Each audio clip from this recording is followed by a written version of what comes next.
اسلامی مہینوں میں کچھ مہینے ایسے ہوتے ہیں جو اپنی حرمت اور فضیلت کی وجہ سے دیگر مہینوں سے تھوڑے ممتاز ہوتے ہیں، اور انہی میں سے ایک ہے رجب۔ رجب وہ مہینہ ہے جسے اللہ تعالیٰ نے حرمت والا قرار دیا ہے، جہاں نیکیوں کو بڑھانے اور گناہوں سے بچنے کی خصوصی ترغیب دی گئی ہے۔ یہ مہینہ ہمیں نہ صرف روحانی طور پر مضبوط کرتا ہے بلکہ عملی زندگی میں بھی اصلاح اور احتساب کا موقع فراہم کرتا ہے۔ لیکن سوال یہ ہے کہ رجب کو حرمت والا مہینہ کیوں کہا جاتا ہے؟ قرآن و سنت اس بابرکت مہینے کی فضیلت کو کس طرح بیان کرتا ہے، اور آج کی نوجوان نسل اس مہینے سے کس طرح زیادہ سے زیادہ فائدہ اٹھا سکتی ہے؟ انہی تمام نکات پر تفصیل سے بات کر لیتے ہیں۔ ہمارے ساتھ موجود ہیں معروف اسلامی اسکالر ڈاکٹر طارق شریف زادہ صاحب۔ ڈاکٹر صاحب خوش آمدید کہتے ہیں سر آپ کو پروگرام میں۔ ڈاکٹر صاحب، قرآن و سنت کی روشنی میں رجب کی فضیلت و اہمیت کیا ہے، اور اس مقدس مہینے کے اندر کیا اہتمام، کیا عبادات کرنے کے احکامات ملتے ہیں؟ بسم رب محمد کریم علیہ الصلوۃ والتسلیم۔ سب سے پہلے تو یاداوری کا شکریہ، اور یقیناً ہم سب جانتے ہیں کہ قرآن حکیم میں سورہ توبہ کے اندر پروردگار عالم نے یہ راز لوگوں پر منکشف کیا کہ اللہ کے ہاں جب یہ کائنات تخلیق کی گئی اس وقت سے مہینوں کی تعداد 12 ہے، اور ان میں سے 4 مہینے جو ہیں وہ حرمت والے مہینے ہیں۔ سرکار دو عالم صلی اللہ علیہ وسلم نے بھی اس حوالے سے جو ہے وہ متعدد مقامات پر جو ہے وہ ان 4 مہینوں کی حرمت کے حوالے سے بڑی اس کی اہمیت پر زور دیا ہے۔ ہم جانتے ہیں کہ اسلامی جو ترتیب ہے مہینوں کی، اس تقویم کے اعتبار سے یہ بظاہر 7واں مہینہ ہے، لیکن یہ اتنا عظیم الشان مہینہ ہے کہ اسے رمضان المبارک کا صدر دروازہ قرار دیا جاتا ہے۔ یعنی ویسے تو جو اصحاب رسول ہیں وہ کہتے ہیں کہ ہم سارا سال رمضان کا جو ہے وہ اس کی تیاری کرتے ہیں، لیکن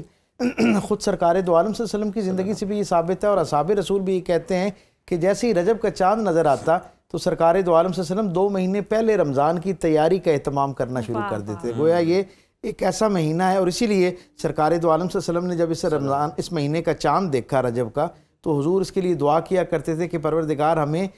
رجب اور شعبان کے اندر برکت عطا فرما، اور ہمیں عافیت کے ساتھ جو ہے وہ رمضان تک پہنچا دے۔ یعنی اس انداز میں اس مہینے کی اہمیت سے اور اس سے برکت کشید کرنے کا جو ہے وہ سرکار دو عالم صلی اللہ علیہ وسلم کی دعا سے ہم تک یہ بات پہنچتی ہے۔ اور یہ مہینہ جو ہے رجب، اس کے بارے میں سرکار دو عالم صلی اللہ علیہ وسلم نے یہ بھی فرما رکھا ہے کہ یہ رجب جو ہے وہ اللہ کا مہینہ ہے، اور شعبان میرا مہینہ ہے، اور رمضان میری امت کا مہینہ ہے۔ تو آپ خود تصور کیجئے کہ جس چیز کی نسبت سرکار دو عالم صلی اللہ علیہ وسلم پروردگار عالم کی طرف کر رہے ہیں، ویسے تو سارے مہینے اللہ کے ہیں، ہر دن، ہر لمحہ، ہر ساتھ اللہ کی ہے، لیکن رجب کو سرکار دو عالم فرماتے ہیں کہ اللہ کا مہینہ۔ اس کا سبب یہ ہے کہ اللہ کی جتنی رحمت اس ایک مہینے میں بندوں کی طرف متوجہ ہوتی ہے، بہت کم سال بھر میں باقی مقامات ایسے ہیں جب اس طرح کی رحمت واسعہ جو ہے وہ مخلوق کی طرف متوجہ ہوتی ہے۔ اور بنیادی طور پہ جیسے میں نے کہا کہ یہ رمضان کی تیاری کا مہینہ ہے، تو اسی لیے اس کے بارے میں جب اہل لغت بات کرتے ہیں تو وہ کہتے ہیں یہ رے، جیم اور بے 3 لفظوں کا جو ہے وہ حرفوں کا مجموعہ ہے، اور رے سے مراد رحمت ہے، جیم سے مراد جود و سخا ہے، اور بے سے مراد برکت ہے اور بھلائی ہے۔ وہ یہ کہتے ہیں کہ جو شخص اس مہینے کی صحیح برکت حاصل کرنا چاہتا ہو وہ ان تینوں چیزوں کو، ان تینوں خصوصیات کو اپنی عادت کا حصہ بنا لے۔ یعنی اس کے مزاج جو ہے وہ رحمت پر مبنی ہو جانا چاہیے، لوگوں کے لیے آسانی تقسیم کرنے والا ہونا چاہیے، جود و سخا اس کے اندر آنا شروع ہو جائے تاکہ وہ اس مہینے کی برکت سمیٹنا شروع کر دے، اور بے سے بھلائی، ہر بندے کے لیے، اللہ کی ساری مخلوقات کے لیے ایک جیسی بھلائی کی تمنا کرنا، اپنے رویے، اپنے قول، اپنے فعل، اپنے عمل سے لوگوں کے لیے خیر بانٹنا جو ہے، میں یہ سمجھتا ہوں جب 3 یہ عادات کوئی شخص اپنے اندر اس مہینے کی نسبت سے اپنا لیتا ہے تو اس مہینے کی وہ ساری برکتیں جو اس کے ساتھ منسوب ہیں وہ ہماری زندگیوں میں داخل ہونا شروع ہو جاتی ہیں۔ زبردست۔ اچھا طارق صاحب، بہت ہی خوبصورتی سے آپ نے رجب کے حوالے سے بتا دیا، اور یوں سمجھ لیں کہ یعنی کہ آپ کی پریپریشنز ہیں رمضان کے لیے، اور بڑی زبردست تیاری شروع ہو گئی ہے۔ تو اس رجب کے مہینے میں کون سے ایسے اہم تاریخی واقعات پیش ہوئے جن کی وجہ سے آج ہمیں ان سے سبق لینا چاہیے؟ جی ہاں، یہ بہت اہم سوال ہے اور بڑا دلچسپ ہے۔ ویسے تو ہر مہینے کے اندر بلکہ ہر روز کوئی نہ کوئی ایسا معاملہ اسلامی تاریخ کے اندر ہے جو اس دن کی اہمیت کو ہمارے سامنے واضح کرتا ہے، لیکن رجب کا بڑا دلچسپ معاملہ ہے۔ پہلے تو میں نے بتایا کہ اللہ کا مہینہ ہے، سرکار نے فرما دیا۔ پھر دوسری بات یہ ہے کہ آپ دیکھیں کہ ہر دن اس کے اندر کوئی نہ کوئی خوشخبری ہے۔ یکم رجب کو اگر حضرت امام باقر رضی اللہ تعالیٰ عنہ جو ہیں ان کی یوم پیدائش ہمیں اس کے اندر نظر آتی ہے۔ 3 اس مہینے کی ایک بہت بنیادی اہمیت جس کی طرف بہت کم لوگوں کی توجہ ہے وہ یہ ہے کہ جو اہل سیرت ہیں وہ اس کو جانتے ہیں۔ سیرت نگاروں نے لکھا کہ 3 رجب کو سرکار دو عالم صلی اللہ علیہ وسلم کی والدہ ماجدہ سیدہ آمنہ سلام اللہ علیہا کا وصال ہے، یعنی آپ دنیا سے تشریف لے گئی تھیں، تو یہ اس نسبت سے بھی اس مہینے کو یاد کیا جاتا ہے۔ پھر 6 رجب کو حضرت اس بر صغیر پاک و ہند کے حوالے سے ایک بڑی اہمیت رکھتی ہے یہ تاریخ، کیونکہ 6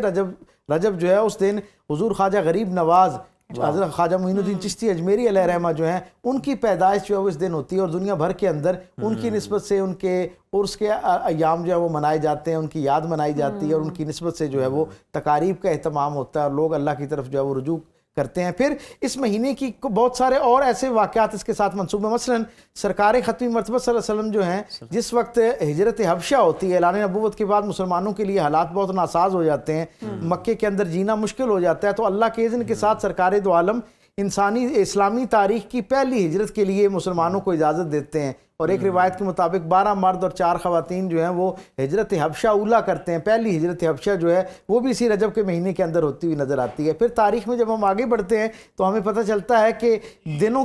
کے اعتبار سے اگر ہم دیکھیں تو پھر آگے بہت اہم دن جو ہے وہ 13 رجب کا ہمیں نظر آتا ہے، جب جناب علی کرم اللہ وجہ الکریم کی پیدائش جو ہے وہ کعبۃ اللہ کے اندر ہوتی ہوئی ہمیں نظر آتی ہے۔ اور پھر 27 رجب کا دن ایک ایسا عظیم الشان دن اس کے اندر آتا ہے، جس کے اندر جناب رسالت مآب صلی اللہ علیہ وسلم جب شیب ابی طالب کے اندر لگ بھگ 3.25 برس محصور رہنے کے بعد باہر آتے ہیں، اور پھر آپ کو 2 صدمات کا سامنا ہوتا ہے۔ نبوی زندگی کا 10واں سال جو ہے جس میں جناب ابو طالب اور جناب خدیجہ الکبریٰ سلام اللہ علیہ کا دنیا سے کوچ ہوتا ہے، وصال ہوتا ہے، تو حضور کی طبیعت پر اتنا یعنی گراں گزرتا ہے کہ پروردگار عالم وہی حدیث قدسی کے ذیل میں اس مہینے کو، اس سال کو عام الحزن قرار دیتا ہے، غم کا سال قرار دیتا ہے۔ حضرت ابوبکر صدیق رضی اللہ تعالیٰ عنہ فرماتے ہیں کہ سرکار ختمی مرتبہ صلی اللہ علیہ وسلم جو ہے اس ایک سال میں اتنے مغموم تھے، یعنی 10 ہجری میں 10 نبوی میں اعلان نبوت کے 10ویں سال، اس سال کے اندر حضور اتنے مغموم رہے، غم زدہ رہے کہ حضور کے چہرے کی وہ جو مسکراہٹ جو حضور کا معمول تھی وہ غائب ہو گئی، اور ہم اس کے لیے ترستے تھے کہ حضور کے چہرے پر وہ مسکراہٹ نظر آئے۔ حضور اتنے سنجیدہ اور خاموش ہو گئے، اتنی طبیعت پر گراں گزرا کہ اللہ کو اگلے برس یعنی نبوت کے 11ویں سال سرکار دو عالم کو اسی رجب کے مہینے کی 27 تاریخ کو معراج کروانا پڑی۔ حضرت ابوبکر صدیق کہتے ہیں جب سرکار معراج سے واپس آئے نا تو حضور کے چہرے اقدس پر وہ مسکراہٹ دوبارہ سے نمایاں ہونا شروع ہو گئی جو حضور کا خاصہ تھی۔ اسی مہینے کے اندر جو ہے پورا مہینہ ہی ویسے تو ہمیں بہت زیادہ عبادات کا اہتمام بھی کرنا چاہیے، لیکن کون سے ایسے اس ماہ مقدس کے اندر ایام ہیں جن میں خاص طور پر ہمیں کچھ اعمال جو ہیں وہ کرنے چاہیے، کچھ عبادات جو ہیں اسپیسیفکلی ان پر توجہ دینے کی؟ میں اس سے پہلے اس بات کو ذرا 2 فکروں میں مکمل کرتا چلوں۔ اس کی اہمیت کا ایک بہت بڑا حوالہ جو ہے وہ غزوہ تبوک بھی ہے، اسی مہینے کے اندر رجب کے مہینے میں غزوہ تبوک جو ہے اس کا مرحلہ بھی درپیش آیا، جس میں جناب ابوبکر صدیق نے اپنا سارا مال سرکار دو عالم صلی اللہ علیہ وسلم کی پاکیزہ بارگاہ کے اندر اللہ کی رضا پانے کے لیے پیش کر دیا۔ پھر ایک درجے پر آگے بڑی خوشخبری کا معاملہ یہ ہے کہ 14 ہجری میں دمشق جو ہے وہ فتح ہوتا ہے۔ سرکار دو عالم کی وصال ظاہری کی 3 برس بعد دمشق ایک بہت بڑا استعارہ تھا، طاقت کا، تہذیب کا، ہر حوالے سے مرکز تھا۔ وہاں اسلامی مملکت جو قائم ہوئی حضرت خالد بن ولید کی قیادت میں جو ہے وہاں پر، اور حضرت عبیدہ بن جراح جو ہے ان کو اللہ تعالیٰ عزت نصیب کرتا ہے، اور وہاں مسلمان جو ہے وہ اسے فتح کرتے ہیں۔ اور پھر 583 عیسوی کے ہجری کے اندر 583 عیسوی کے اندر جو حضرت 583 ہجری جو ہے اس کے اندر حضرت جو صلاح الدین ایوبی جو ہیں ان کے ہاتھ پر اللہ رب العزت جو ہے مسلمانوں کو عزت عطا کرتا ہے، اور بیت المقدس دوسری مرتبہ جو ہے وہ فتح ہوتا ہوا نظر آتا ہے۔ یہ ساری اہمیت ہے۔ جہاں تک عبادات کی بات ہے تو ہم سب کو یہ علم ہونا چاہیے کہ اس مہینے کی ویسے سرکار دو عالم صلی اللہ علیہ وسلم سے براہ راست کوئی اس طرح کی نصیحت ہم تک نہیں پہنچتی، لیکن حضرت عمر فاروق یہ فرماتے ہیں کہ سرکار دو عالم صلی اللہ علیہ وسلم رجب کے مہینے کے اندر یعنی عمرے کو پسند فرمایا کرتے تھے، اور حضور کی جو زندگی کے اندر 4 عمرے موجود ہیں ان میں بھی یہ احوال ملتا ہے کہ حضور نے رجب کے مہینے میں ایک عمرہ کیا۔ تو ایک تو وہ عبادت ہے، پھر کیونکہ میں نے کہا کہ یہ اپنے آپ کو رمضان کے لیے تیار کرنے کا مہینہ ہے، تو میں یہ سمجھتا ہوں کہ اپنے روزمرہ کے معاملات کو ہمیں اس انداز میں ترتیب دینا چاہیے تاکہ جب ہم رمضان تک پہنچیں تو اس وقت تک ہماری عادت ایسی ہو